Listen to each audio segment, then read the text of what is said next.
on Spotify or another streaming platform. I'm glad you're here. I'm Corinne Zmoos. I'm hosting the Gestalt Get-Together where we talk about all things GLP. Tonight I have a really lovely guest. She is a board certified nursing professional development specialist, and she's also the program director of a nationally recognized transition to practice program for new graduate nurses. With a background in pediatric nursing, clinical research, and leadership, our guest brings nearly 2 decades of experience to the table at her job, but she believes it's her role as a mom that has shaped her most deeply. She is the proud mom to 2 boys, one GLP, one ALP, and she blends her clinical expertise with her lived experience to speak openly and compassionately about neurodiversity, advocacy, and helping families through every step of their own journey. So let's give a warm welcome to my guest, Melanie. Hi, Corinne. Hello, Hey, Melanie. everyone. I'm so glad to have you here. So I gave some of your background, but I want to hear from you. Why are you sitting here today talking about GLP? I wanted to hang out with you, of course. I had the joy of working with you through Liam's journey. So, my youngest son, Liam, is neurodiverse. He was diagnosed with autism at the tender age of 21 months old. However, you and I started our journey way before that. As you mentioned, my background is in pediatric nursing. So, as you can imagine, I know my ages and stages very well. Think back to 5 years ago, we were at the start of COVID. So having a baby during that time was nerve-wracking enough. But to notice as a mom and a pediatric nurse that your child wasn't meeting milestones. So the biggest flag for me was that by 12 months, he was not responsive to name and he wasn't babbling, he wasn't really responsive to the environment. He was just hanging out. He was as cute as a button, super happy, chill baby, but kind of in his own little world. Um, I remember bringing it up to his pediatrician, who I actually worked with in the inpatient setting. And she's a wonderful pediatrician, but her initial reaction was, oh, he's a COVID baby. And, you know, as a nurse, you're taught a lot. And what I teach my nurse residents, my new graduate nurses, is to trust your nursing gut when something is off and don't let go. And I couldn't, my gut was telling me this is more than just COVID delay. So I went out, researched a little bit more. I engaged the county infant and toddler program. So we were able to receive some early support. But again, during that time of COVID, it was very limited in what they were able to do virtually. And then I found you.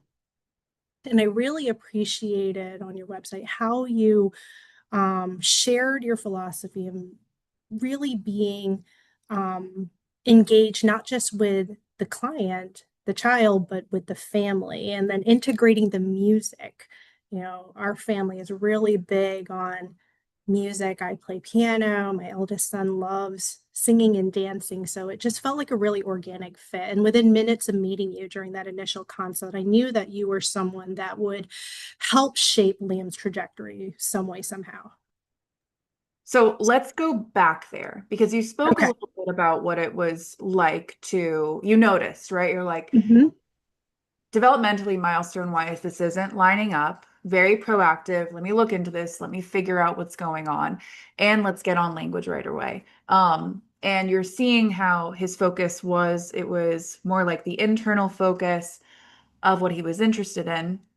I'm thinking back to, and I'm really excited to talk about this. I should have said this earlier. One of the reasons I wanted to have you on was because it's really cool to have been able to see Liam move through the stages. Like, really, that, not that language acquisition like ever stops, right? We're going to be learning new words for many more decades. But when it comes to what I pull from a lot, which is natural language acquisition, my Marge Blanc, originally written about in 2012, um, the stages of NLA. And so many of you listening might be familiar with these stages. Even if you're brand new to GLP and you're trying to get oriented, you've probably heard of the stages. And because we've really seen Liam go through them, I mean, he's producing some really cool stage 5 and 6 utterances now. But I wanted to briefly go over those with everyone and share a link that might be helpful, especially if there are parents who are listening to the recording in the future. Let's go through these and maybe notice, is this where my kid might be at? And if you're a speech therapist, I want you to see if any of these stages remind you of your client. So, stage 1, this is when kids are producing what we refer to as gestalts. Some people call these scripts. This could be delayed echolalia. It's when there's a chunk of language or that it was once heard in another situation and then produced in another. It can be from songs, it can be a full sentence they heard, a script, part of media, and it doesn't necessarily have like that same exact literal meaning. It was really derived from the emotion and the context in which it was originally heard and kind of taken in and absorbed. So that could be a song lyric that applies really well to the place that they were in when they heard it. Maybe it was a conversational turn that their dad took when he was really angry, and that kid was like, "Oh, ding, I want that. I'm going to use that." So gestalts can be things like da e ooh ooh. That melody, we're going to recognize that as happy birthday to you. But just because the words aren't clear, it doesn't matter. It's still a gestalt. And anyone who's listening live, if you hear one of these stage descriptions and it reminds you of a client, please jump in and let us know in the chat. Stage 2 is when these big chunks of meaning that can be as short as like a single word gestalt, like dinosaur. It might be a song title like Baby Shark. These are both very Liam-ish. But actually, a gestalt can be as long as the entire script to like Shrek. It can be really, really long. It just depends on what that kid takes in as that big unit. But then what happens in what's called stage 2? And again, all this comes back to Marge Blanc's work from 2012. And I'm also going to link the book that she wrote. But stage 2 is when these are mitigated gestalts. This is when language or these chunks from stage 1 are then broken down into smaller parts.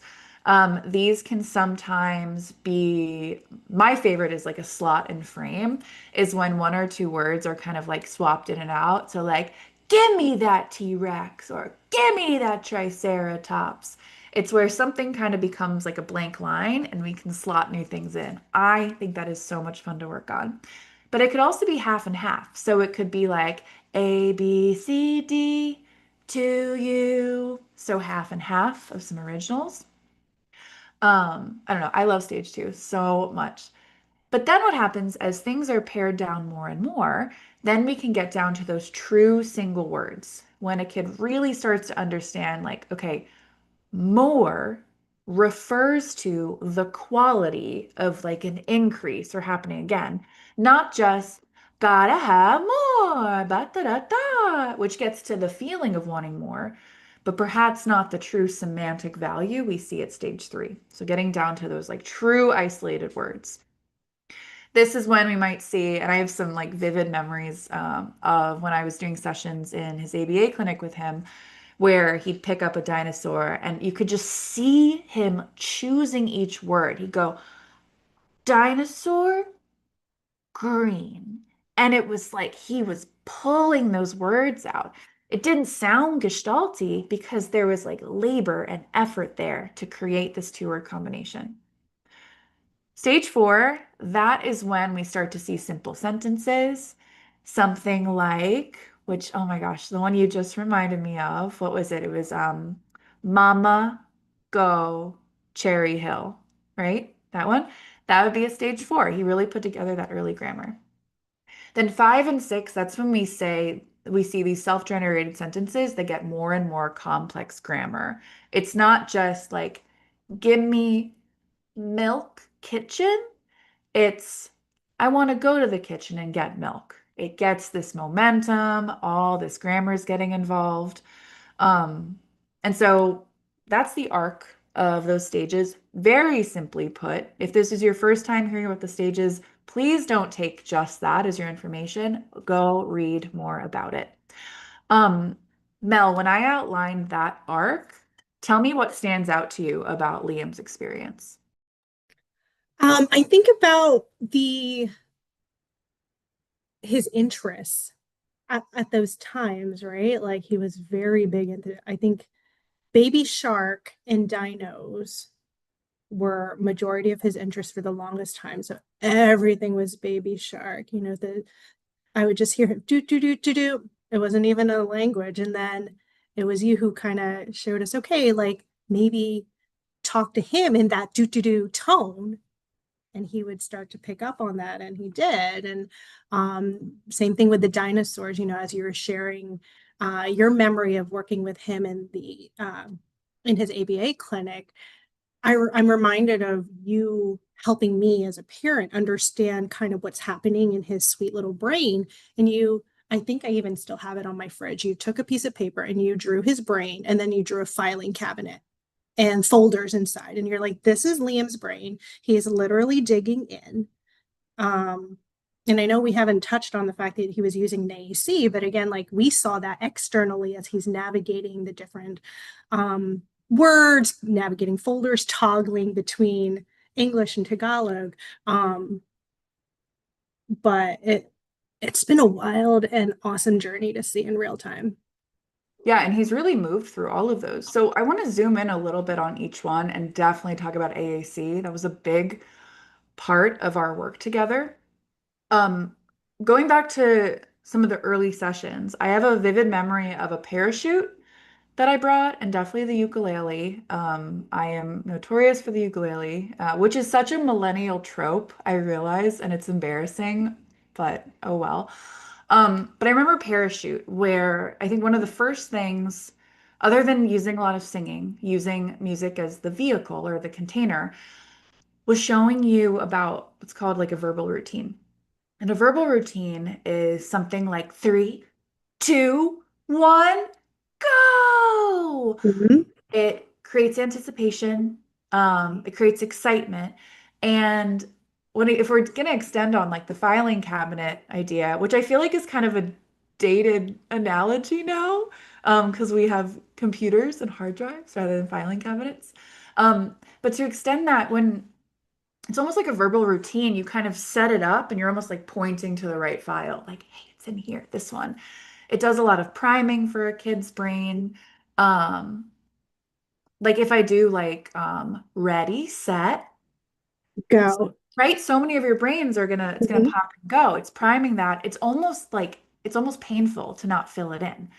And so that's a strategy I love to introduce. It creates a lot of excitement around communication. Um, and I remember that's one that we did pretty early on. And do you remember what happened? Yeah, that was the first of many happy tearful sessions. That was Liam's very first word, go. Hmm. Yeah. I remember, yeah, the parachute, or I think we took like a bin and we sat him in it, and we would push, like it was just that one, two, Yeah. three. Like again, that concept of just like that movement, Yeah. associating the countdown or the priming to get him to say something that would actually move, the go. Yeah. Um, so just watching him anticipate. Of course, the first couple of turns, it took him a minute to understand that cause and effect. Yeah. And I have a picture where you are like, you're strumming your ukulele, ready, set, and you have this face like you're waiting for him, and he's looking and he's like, yes, I know what it is. And he said it. And Yeah. then strummed away. And then we stopped. And then he didn't even wait for you to say the ready, set, go. He's just like, go, meaning like, I want you to play more. Yeah. I really, and less so about the word itself. It was more like the word is like a byproduct of what we were really creating, which was that joint attention. And when I think about kids who remind me of Liam, where their attention can be really focused in on an object or like a toy or some sort of sensation, which is giving them like a lot of pleasure and value. And there's nothing wrong with that. But when we're thinking about language, socially acquired language, it really comes down to that joint attention. Are we sharing attention on some third thing? Um, and connecting over it in a way that allows us to send signals to one another. And doing a verbal routine like that, because of the anticipation that it engenders, we were able to have that really clear joint attention where he was locked in and like basically like he really it was about that shared joy and that shared moment, and being able to say that word was kind of a byproduct of that. So much of the early work with GLPs is about kind of stepping back from, okay, I need you to say this now, and this is what I think would be the most important word for your life. It's, can I create experiences where this kid really wants to connect with us and get those signals? How can we create really valuable signals for them to pick up on? Um, so you mentioned AAC. I didn't wait that long to bring it up. No. All right, walk me through the experience on your end. Um, so again, Liam was maybe 20 months. We've only been working together a handful of months. And, again, like he was so receptive to um our sessions, our time together. You were like, hey, have you ever heard of an AAC? Do you understand what it does? And you suggested that Liam would be a really good candidate to adopt this, um, given where he was at. So I think for me, I was still very much in that denial stage that like my child has, I don't want to say something wrong, but he wasn't your typical development, he wasn't developmentally tracking. Um, so part of me had a little bit of reservation, right? The stigma already associated with the fact that my child had delayed language, that I was already seeking out all these special services. But very quickly, I said, get out of your head, Mel. Like, if this could help your child communicate, why wouldn't you try it? There's no physical harm, there's no harm in exploring and trying. I think it was for me just the stigma. What would it be like? Is this a permanent thing? But you know what? We've decided ultimately, let's give it a go. And I remember you suggest, as we were talking about the different applications we could go about, you had suggested cough drop and advised we explore that one first. And I remember laughing and saying, huh, cough drop. And you're like, yeah, because if you think about cough drops, when your voice is hoarse or, your voice isn't there altogether, it helps you raise your voice out so others can hear you. And I was like, oh, that's awesome. And, slowly but surely, this little guy was picking it up like nothing. My favorite memory of him adopting the AAC um, was the word chicken. He, for whatever reason, he loved pressing chicken. And then one day he pressed it, looked at me and Jackson, and then started going, Baka! And then, like, of course I'm tickled because I now understand he knows what that is. And then he loved my reaction, so he would just do it. And then, that advancement of chaining multiple words together. I loved, again, not sponsored by Cough Drop or anything, but I loved how we were able to really personalize and tailor the applications, that we had a folder where we had pictures of all of our family, all of our friends, all of his interprofessional team members and their names, so he could start calling people out by name. I'm a Filipino background, so we even made sure to be able to toggle into a Tagalog folder where he could start picking up on that, since he and his older brother were also attending culture school. So it really was a cool mechanism for him to share what he's thinking while he wasn't able to voice it himself. And that's one of the reasons I was drawn to Cough Drop. was because I really liked how many language options there were that were actually created by other people. So that's what I'm drawn to is when I'm thinking about AAC, like feature matching for families who speak other languages that aren't kind of like the big ones. Because there's other AAC software where like they've got Spanish, they've got Mandarin, they've got French. But for these other languages that may not have like a full translation available, I really like Cough Drop because you can search what other people have created pretty easily, and they've made really cool stuff. And so I loved the page that some stranger I'm grateful to created, and we just linked that in through a button. It was super easy through Cough Drop to create that linkage from Liam's page into a copy of what that other person had created.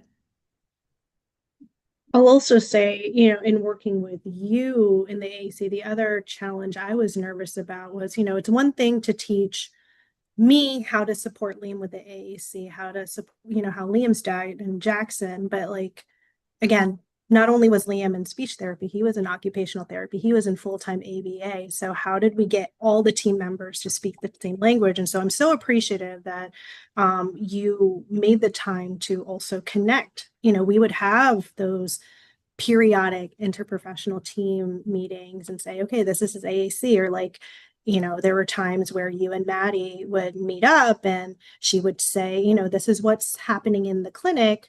Okay, let's add these to the folder. Let's add these words. Let's add these team members. So in real time, Liam's language was expanding. So Yeah, that was I remember like all being in the bathroom together at the clinic yeah. at one point. Like, all right, we're having a team meeting in here because this is what we're talking about. Um, Speaking of Maddie, we had a really cool experience where we were able to have like a session out in the community in a really unique way. I know I've heard from a lot of families that like bringing AAC out into the world can feel very vulnerable.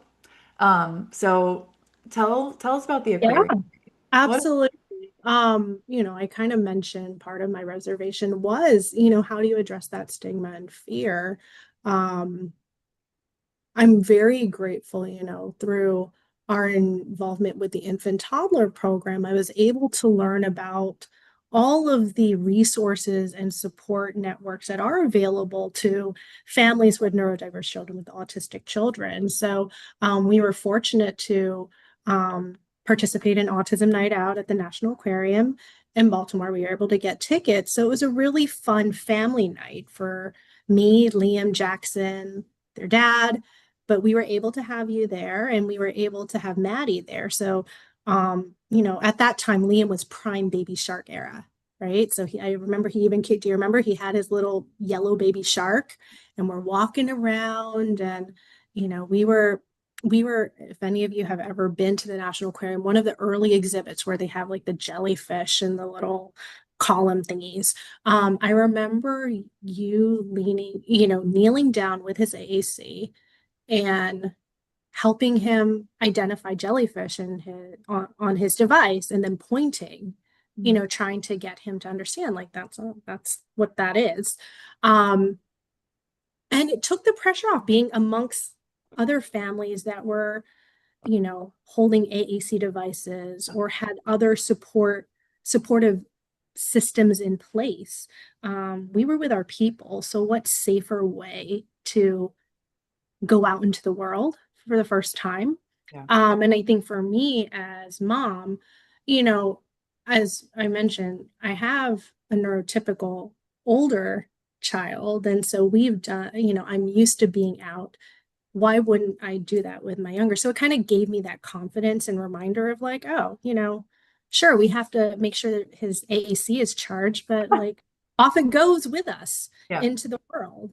Um, and I learned how to create that elevator pitch when we were at the Mm. playground or at the mall or at the library. And when people ask, oh, what game is he playing? No, it's not a game. This is Liam's voice. And even I talk about Jackson a lot. Like he's the best big brother ever, but this is where he even learned some of that scripted language. Oh no, Liam's not playing a toy. This is Liam's voice because Liam doesn't know the words yet. Mm. So it was really cool to see him advocate for his little brother as well. Yeah. Remind me of two things with that. One is that we just had a another family come on as a guest, and they actually last week did the aquarium night too. And they were saying, it was a hard night. He had a really hard time, huge meltdown because one of the exhibits was closed, and nobody blinked. Nobody even looked at us because everybody got it. Like he was so upset, he was crying, and literally like everyone there was like, yep, been there. So I'm really grateful they do events like that. The other thing you reminded me of was my partner told me he got so excited. He came home and he was like, guess what? He teaches high school tennis. He's like, the most amazing thing happened. There were a bunch of teenage girls, and one of them had an iPad, was walking by, and then a group comes by. One of the girls in the groups turned around and goes, is that an AAC device? And the girl at the AAC goes, yeah, nervous. And the other girl is like, that's so cool. I've heard about these. And they start talking about it. And my partner was like, I can't believe that just happened. So it's really cool that like it's starting to be more known. Agreed. I mean, even in playgrounds, there are some playgrounds in the area that I've seen that have the actual like Yes. billboards with the AAC. And like, I remember the first playground I took the kids to, Jackson immediately saw that. And it's like, hey, at this point, Liam had, stopped using, he didn't need the AAC anymore, but he saw it, he recognized the little tiles and he goes, that kind of looks like Liam's, old AAC. And I'm like, yeah, you're right, because there are some other kids that might need it, but maybe don't want to have to schlep around their tablet. So they get to point at the pictures. So I love it. And it's cool because like even if that board is like never used at the playground, it's it's giving exposure to anyone who goes there to be like, oh, what is this? I'm curious about this, so that if and when they see the device in a kid's or an adult's hand, they already have a template for what that could be. So that's really cool. Um, so yeah, he was then there was a point where you realize, then you communicate like, hey, he's speaking so much and he's not as interested in using the device. What was that transition point like for you as a family? It was, by that point, we were so on board with the AAC. It's like, okay, it's like getting rid of the pacifier, right? Like that comfort, like, okay, like, how is he going to talk now? What happens if he doesn't have the word or doesn't know how to navigate it in his filing cabinet?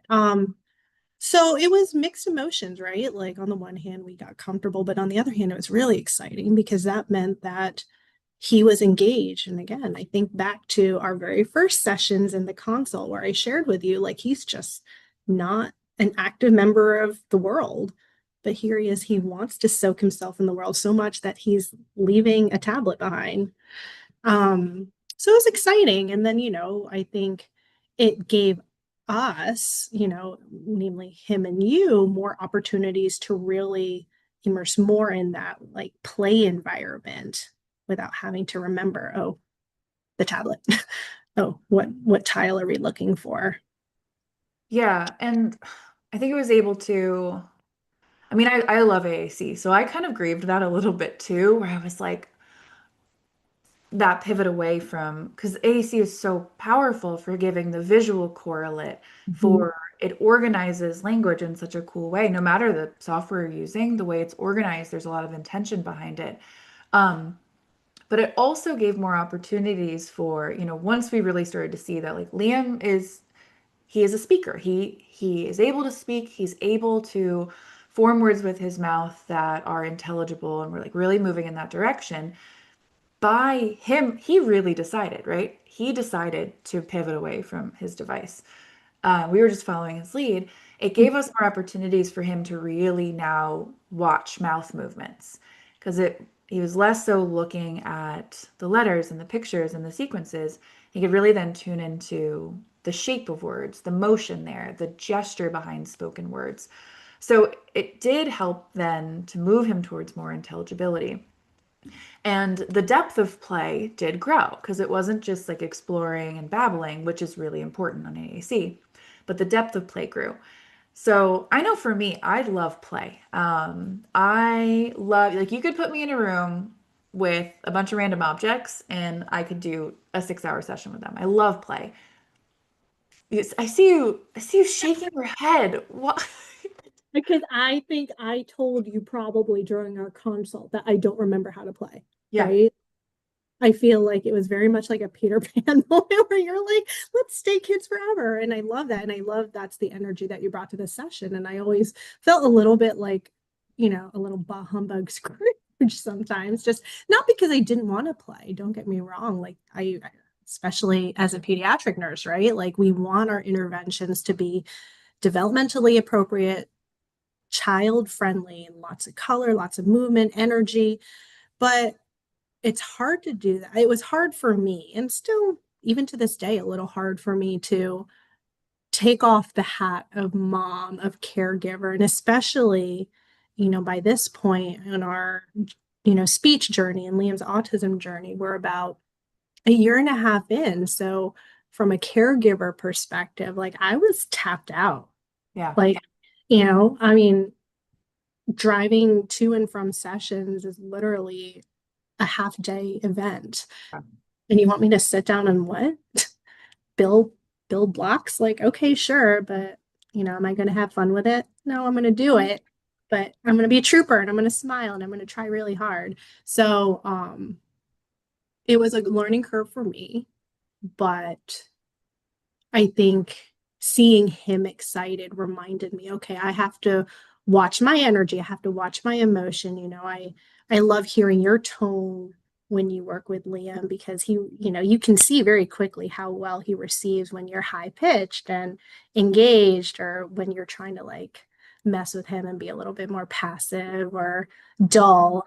He questions it or he steps back too. yeah.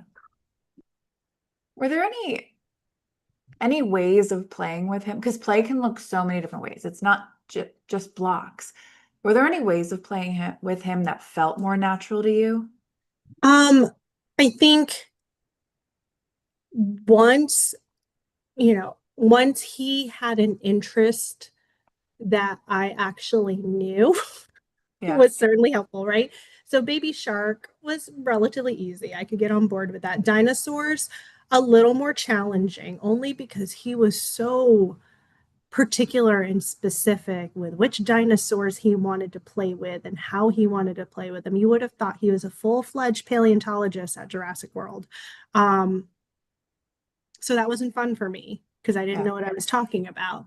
When we moved towards Mario World, Yeah. okay, I got behind, the Mario Kart. I got behind that. I was able to pull back my childhood a little bit by recalling um, the characters. So I think for me, it was like if I could get on board with the story, the characters, it was a little bit easier for me. There's one period, and I know you enjoyed it very much.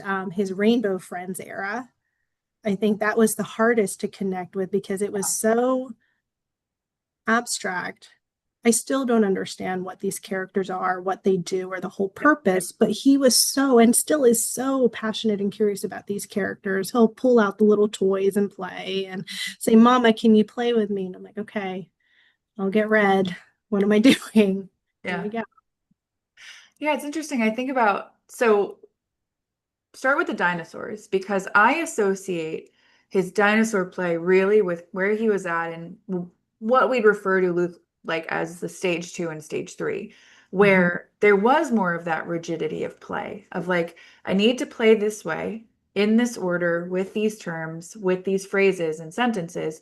And we can think about that rigidity of play is very often a way of feeling safe and feeling regulated because like it gives him that control and sense of I know how it starts, I know how it ends, and then I can feel safe in between, which you might relate to Yeah. because I'm someone that I do, I One thing you and I bonded over was the fact that I equally will nerd out over the data and like the trends and knowing what the end result is supposed to look like, Yeah. right? And when it comes to play and storytelling, like even in my personal life, I hate that I'm admitting this to the group, but like when it comes to stories, I will sometimes like pull up the Spark Notes or look at the end of the book to know how it ends so that like then I'll go in and read and enjoy how we got there. But like Yeah. I need to know I need structured play. I don't Yeah. do well when you just say, here, have at it. Mm-hmm.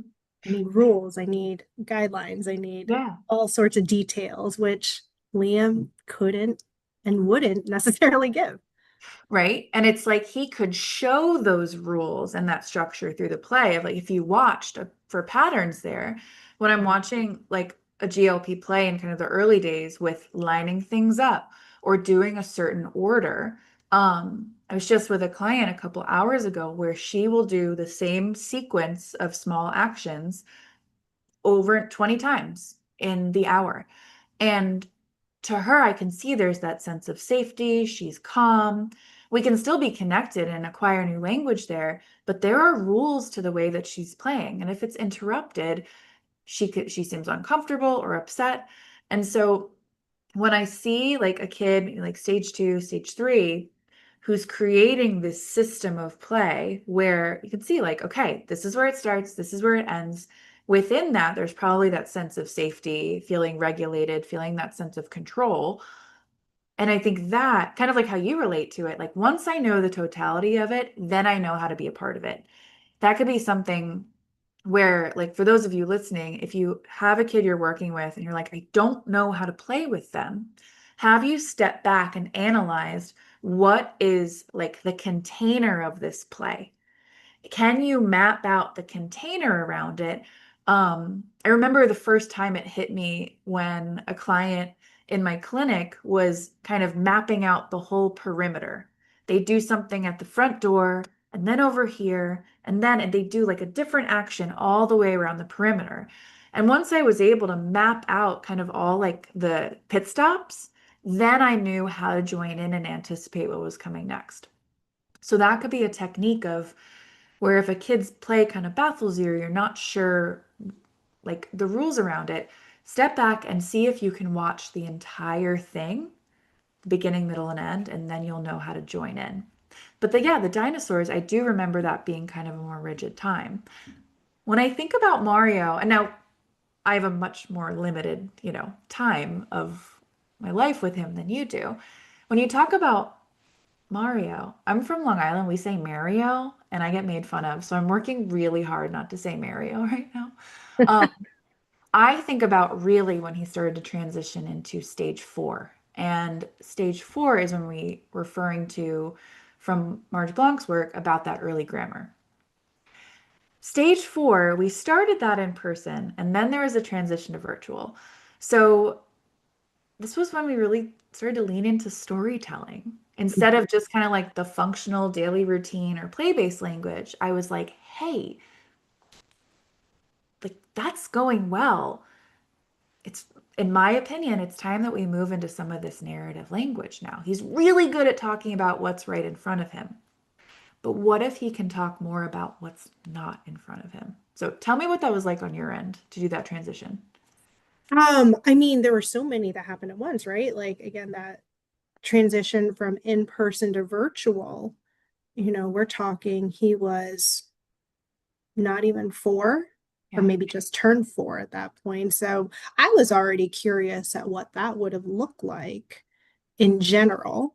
But to no one's surprise, he was an early adopter of technology with the AAC. So why wouldn't he just naturally adopt virtual session?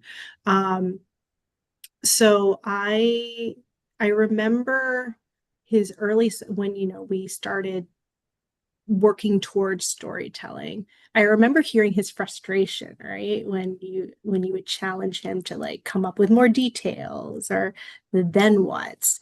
But I would also hear the fun because you would again tailor it to Liam. So he was in that Yoshi era. He Yeah. wanted a blue Yoshi, a green Yoshi. He wanted the rainbow of Yoshis, and he would make up a story. Um, so I saw that translate outside of session when he would want to make up his own story with his own characters, right? Like he would take his external toys, have them have dialogue with each other and like have the conversation lobbying between the two characters and really start to build the arc of what are Mario and Princess Peach doing? Are they going to go off on a journey and then get married or what have you?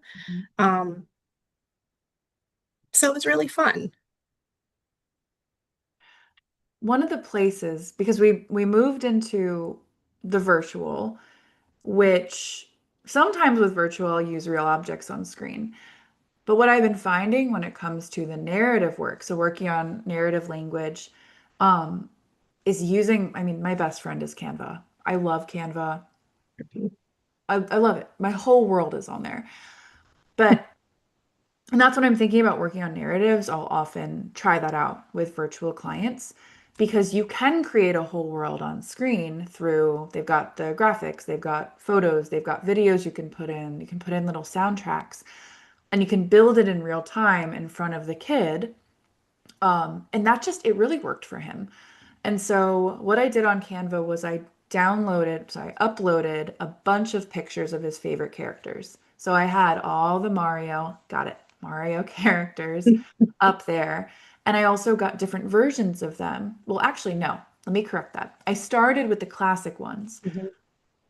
but Liam was not happy with that. He needed them all in their race cars for Mario Kart, which created a really good opportunity for him to craft these sentences that contain grammar, which he's still working on. He's still working on because there are endless amounts of word combinations that can get, points across. But it was a great opportunity for him to disagree with me, which I think we definitely want to talk about. Yeah. Um, to disagree with me, tell me I'm wrong, tell me why I'm wrong, and then tell me how to fix it. Because we're not in person. He can't reach out and grab the thing and show me. He can't, it was limited. He had to communicate with language to be able to affect that change. Especially because sometimes with kids, as therapists, we pretend not to know what a kid is talking about to encourage them to expand or say more. With his special interests, I genuinely had no idea what he wanted from me. And so the emotion behind it was real and genuine because I feel like there's a lot of GLPs I work with who are stage 4 and above where like they know if I'm not being truthful, they can feel it. So I was really glad that I genuinely had no idea what he was talking about with these things. Um, and it didn't, sometimes it feels kind of like icky to use a strategy where you're like, tell me more. I don't know what you mean. But it was actually coming from a genuine place. So it felt more ethical too. But he needed me to have these race car versions of them for the Mario Kart. And it gave him these really cool opportunities to be more descriptive. Because what I would do is I would Google Princess Peach cart. And then what would come up is I would go to the images, and you think about Google Images, you have all these options. Some were animated, some were the toy picture. And I would move myself off camera and I'd say, okay, which one? And he'd say, that one. Sorry, my guy. And that was also an opportunity to think about theory of mind. So, are you familiar with that phrase? I feel like you brought it up, but if you Not wanna. a quiz. This is not a quiz. Okay. No, I'm sorry. Um, So, theory of mind, very simply put, and then when there's a moment, I'm gonna pull an article for those of you listening. It's this cognitive skill and ability to recognize and understand that other people have distinct beliefs, thoughts, desires, and emotions from your own, and distinct perspectives as well. So, to him, looking at that screen, he was probably also pointing. It was so obvious the one he wanted. I'm looking at it, I'm pointing at it, I'm thinking about it, not recognizing that me, 40 miles away on my own computer, cannot, I don't know what you're knowing. I don't know what you're thinking about or wanting. So that was a great moment to work on that out of pure necessity of I truly cannot determine which one you want. And again, I wasn't pretending, which sometimes can feel like a little weird with a kid of like, tell me more. It was from a genuine place, which actually it felt better on my end. So then he had to practice that, a lot of what turned out to be like stage 5 grammar to put together complex descriptions. I want the one with the black wheels, but not the gray spikes. Whoa. Compare that to parachute and ready, set, go is such a big change. But that's why I really like working virtually and it's not for everyone, right? Some kids need to be in motion. They need to have, depending on the stage that they're at. But for him, it really worked. And out of necessity, he had to construct these complex sentences to get his point across and create the story that he wanted to create. Were there any sessions where that you remember like listening in on or observing where you're like, "Ooh, I can use that for stories"? Um, I think the prompts of then what happened or just challenges, those like playful challenges, how Mhm. you would pose it to him in terms of storytelling. Um, I also think about the sessions where, maybe the objective was to work on articulation a little bit or like proper use of grammar. I still, yesterday I asked Liam, "Oh, Liam, how is school today?" He's in kindergarten now, and he goes, "I had it a good day." I go, "Huh?" Because I remember you make these really obnoxious, silly sounds, and he would remember, "Oh, I didn't say it right." And he goes, "I had a good day." And we kept it. Uh, Oh, yeah. no, no, no. Um, no, it's like it's so much of it came back to like it being silly and fun. Mhm. Um, I remember like putting up, like I wrote out hatted or gotted. And then I was thinking about like he loves like the big like wah wah wah kind of humor. Mhm. So I got like the big red circle with the line through it, like the You would like spin it thing. around or I something. would cover up the version of it that had that overgeneralized ED. And I think that made it really fun and visual for him to bring that grammar to life. For him, just hearing it, it he had to like see the language, seeing it in front of him and seeing the visual comparison was really helpful.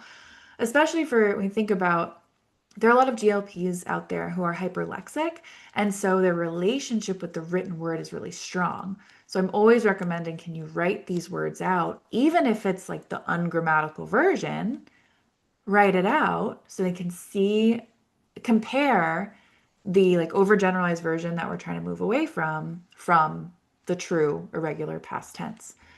Um, I'm trying to look back at my notes at something else because I'm noticing the time right now. This is going really quickly.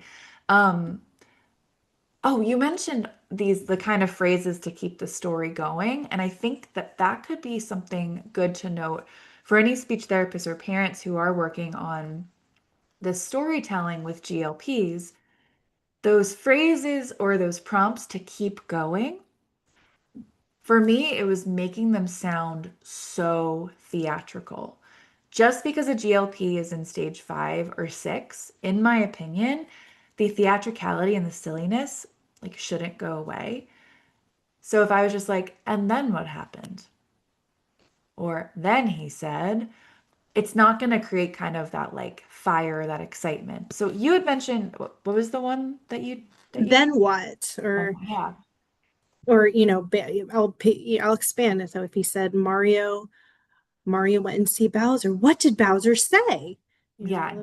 Just trying to giving him those nudge, but it wasn't so much what I said, but how I said it. That kind of was the motivator. Okay, mom wants me to keep going. I guess I'll keep going. All right. And even there, if you're listening like to the recorded version, you're not going to see Mel do this, but you leaned forward and you gestured. Your body was communicating something happens next. One word, a story is not stagnant. It's like you're moving on to what's happening next, and you showed that with your body. So a lot of working for me, working with GLPs is about how can I embody the meaning of these words for that like full sensory experience. And doing that virtually, you got to kind of like do it over the top. But even then, just watching you did all of this motion to accompany language that said what's next. Some other ones for those of you listening who, if you're doing storytelling or narrative work and you need some other ones I did were, but then, and just wait, just leave it there. But then let it hang because you're giving an opportunity for something to just pop into their head. And it's super open-ended. There were two that he loved. I was looking back on my notes. He loved, he'd come to the end, he'd be like, and then Yoshi kicked the ball into the blah, blah, blah. And I go, but there was a huge problem, Yes, you would throw a curveball, and then right? he'd have to go, wait, what happens next? Right? And often I'll hear from a kid, what was it? And then I'll be silent or I'll say it again, but there was a huge problem. And often by the second time, the kid is like, okay, I'll come up with it. What was the other one? Oh, this was one he loved too. It was, but then something crazy happened. Um, I think all of those, it keeps things going. Oh, one more. They're all coming back to me. But then Yoshi said something ridiculous. You're setting, it's almost like a little bit of a cliffhanger.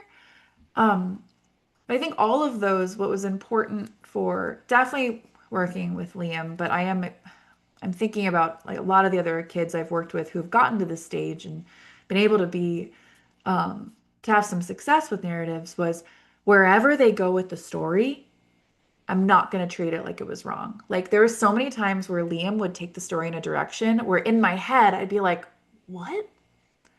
What do you Right. No like?" logic. It was true, just Liam's story. Right? And I was like, in my head, I'm like, I don't know where to go with that. I don't know what to do with that. But the fact that he came up with the next plot point, or the fact that he generated dialogue, because we did speech bubbles and we did thought bubbles, and distinguishing between that, he would come up with, a piece of dialogue that to me was like, that, what?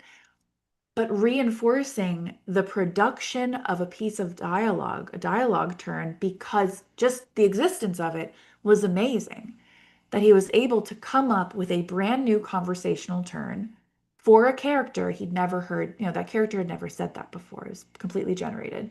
So that's something I recommend for like parents and therapists if you're doing this narrative work with GLPs in the beginning to reinforce and have positive reactions to them adding a narrative element that's not logical. Like the logic can come later. What I really want to do and want to do with Liam is can I get you to fall in love with how it feels to come up with something new? Like it doesn't have to be right now. The fact that you're creating this in the first place is really, really important. I'm listening and I like what you're putting together.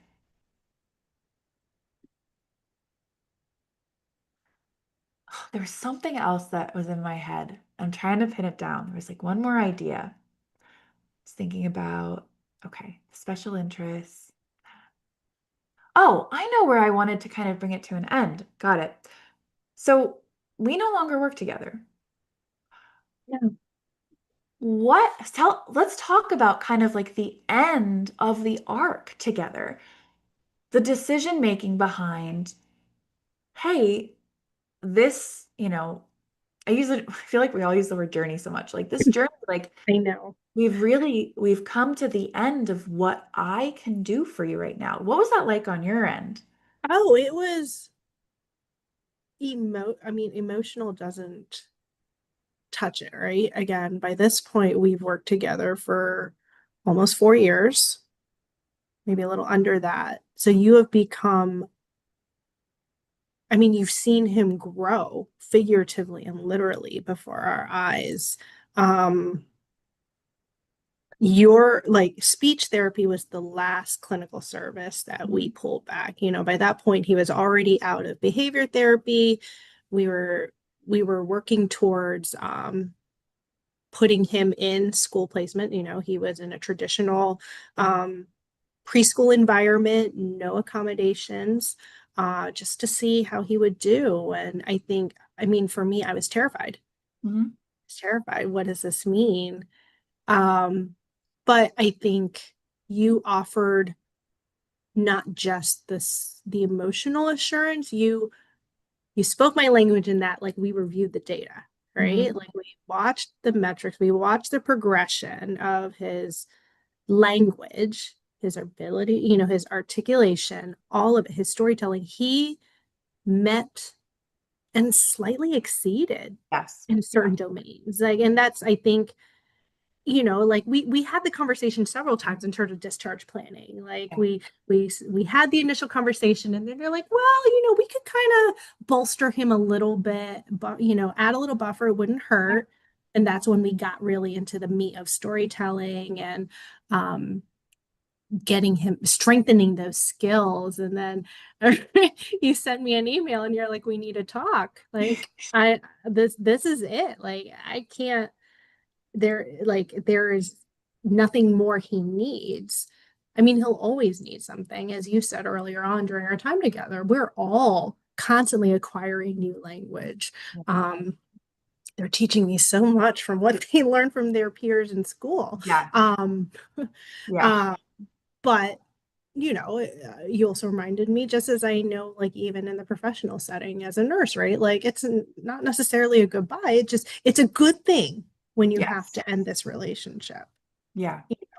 Um, it's hard, it's scary, but you empowered me with the resources, and you reminded me that you yourself would always be an available resource. But we have the skills. Liam has shown himself consistently. You had months of data demonstrating his readiness to discharge. um, and he's thriving. We just finished first quarter of kindergarten.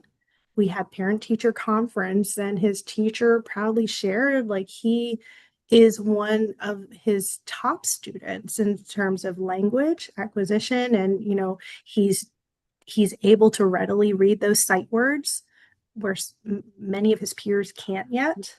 Yeah. um so I'm really proud that we set him up for success. And I think that, allowed him to have maybe an easier transition into the classroom setting, along Yeah. with the, supports that we've done over the years. Yeah. I mean, you took early intervention and you ran with it. You really did. I do want to mention, so we talked about like the data at the end. So the one of the metrics that I used when I was doing like his like final um, language assessment was I was using what's called SUGAR, which is sampling, utterances, and grammatical analysis revised. And if any therapists haven't seen that before, I'm going to put the link in the chat. It's called sugarlanguage.org. But it's really, I use it for looking at grammatical constructs and how they're developing for a kid. But just looking at his utterances, I did like the NLA analysis, then I did SUGAR, and he just came out above expectation for the age and the SUGAR. And it was that, that point of like, sure, there's always things we can work on. There's always things in like stage 6 grammar, fine. But is that ethical to work on, right? If he is above what we'd expect, if he's met all these things, sure, in private practice, we can, but just like for people who like go through insurance, you're like, well, we've met it, we can't anymore. Also in private practice, being like, is he getting what he needs from peers, from school, from parents? And what we could see from Liam, at least my clinical opinion, was that he had the momentum he needed and it's maintaining over time. It certainly is. I mean, it's just, when you were describing the initial challenges that he experienced in terms of frustration over a virtual session, like being able to express to you what he was saying, like, sometimes where we have a TV and like they'll want to watch something on the streaming service, and he's trying to tell Jackson, oh, I want to watch this. And Jackson's like, what do you want to watch? Mhm. And it gives me kind of those flashbacks of like Liam remembering, oh, I have to actually describe. Yeah. I want to watch Bluey. I want to watch the episode over there where they're in the grannies, um, things like that. So, again, to your point, like, he is really so in love with the world, and I love seeing the world through his eyes because it is different. And I'm so proud to know that he is able to articulate and engage. He's so funny. with his critical thinking, the word, like how he uses language. It's like with his whole body, Yeah. more That, so than I feel like I see some other kids. yeah.